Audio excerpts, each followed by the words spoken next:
we argued so much in the studio, like get on up. He hated get on up. He's like, he hated it. But I was like, I was like, man, I'm telling you. So we went back and forth and back and forth. So we want to say thank you for making Get On Up a #1 single. And today's the anniversary. It's the anniversary today. And this is something a little special. Get the other diva right here. We're in rehearsal. They go to other diva. So this is a rehearsal. So hey, we're gonna just do it while we're in rehearsal. Y'all want to do it, man? This for y'all. He will MD. He's supposed to be on the keyboard, but he playing games. Hey! Clap your hands. Stomp your feet. Clap your hands. Like children.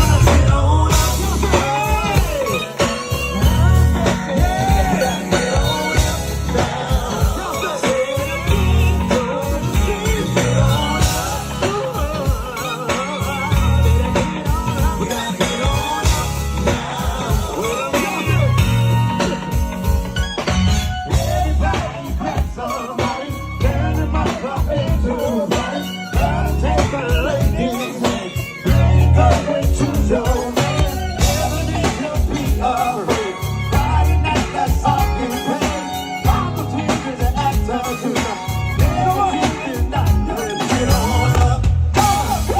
Jodeci was formed. We all committed. I didn't even think about the solo thing. I was like, I'm 200%, 1,000% committed to Jodeci. So everything I did, I didn't even focus on doing nothing solo. I just wanted to just give my all to Jodeci and learn and grow and bring my talents to what I had to Jodeci and infuse what I thought, like as far as our style, our swag and everything. I wanted to bring that to Jodeci. Everything I thought for myself, I just, on top of DeVante's vision, I just wanted to, create everything that I had as an individual to, our style and some of our sound and a lot of our harmonies and everything. I just want to infuse that and give everything to Jodeci. So I didn't even think about the solo thing. I was, committed to Jodeci and everything that we were pursuing at the time, And I guess in those early days, because we see you now as a producer, doing your own production and singing, and then you said you were doing things solo. What was it how did you learn the production and writing side? Was that stuff that was always within the family, or how did you particularly learn your style of writing and producing?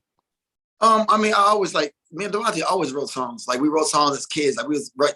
Anything we thought of, like we had a song called Just Share. I remember one time my brother had some chicken or something. And I was like, man, just give me something. He wanted to give me his chicken. And I wrote a song called Just Share. And it was like, we were writing stupid songs. One of them was Get a Whooping by Our Parents. And I made a song called 40 Lashes. It was like, we just write silly songs. But actually, some of the melodies we actually kept and used as real songs.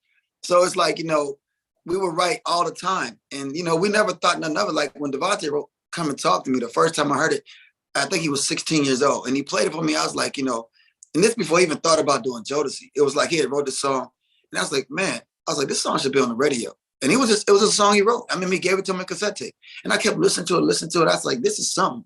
And I was like, man, this is something. It was Come and Talk to Me. And it had a girl singing on it. Then he put JoJo on it first. Then it was KC on it. And it just kind of grew into what it is now. But it was just a song he had made. He would write songs like that all the time. And, if he dug back in his catalog of songs, I mean, he could, we could actually make songs forever. But, a lot of those songs ended up on Forever My Lady album. They were just songs that he had just made up on the fly. And, from then on, it was Forever My Lady, then the Diary of the Mad Band, and Showed After Party in the Hotel. But a lot of those songs came back from Forever My Lady days that we wrote when we was teenagers. Wow. Love You for Life was written at the same time Forever My Lady was written, So that's how that went though.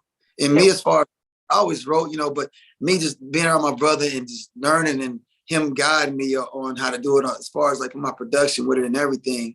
I just kind of took it more serious as time went on, Oh, so those early days, and I wonder how it's like having an older brother that's extremely talented like that. Does it mean that does it limit how you brought your stuff? Did you think, no, I can't bring my songs because of that? Or how was it for you? When we fight so much in the studio. Oh, I'm sorry. And he'll bring me a song and what you think about this? And I'll be like, I don't like the drum. Give me 1 second, I'm sorry. Can you call Justin?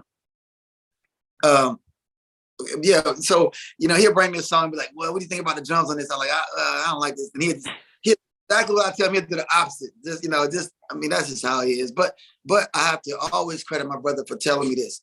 When we first moved to New York, we moved to the projects in the Bronx, and I will always go play basketball every day.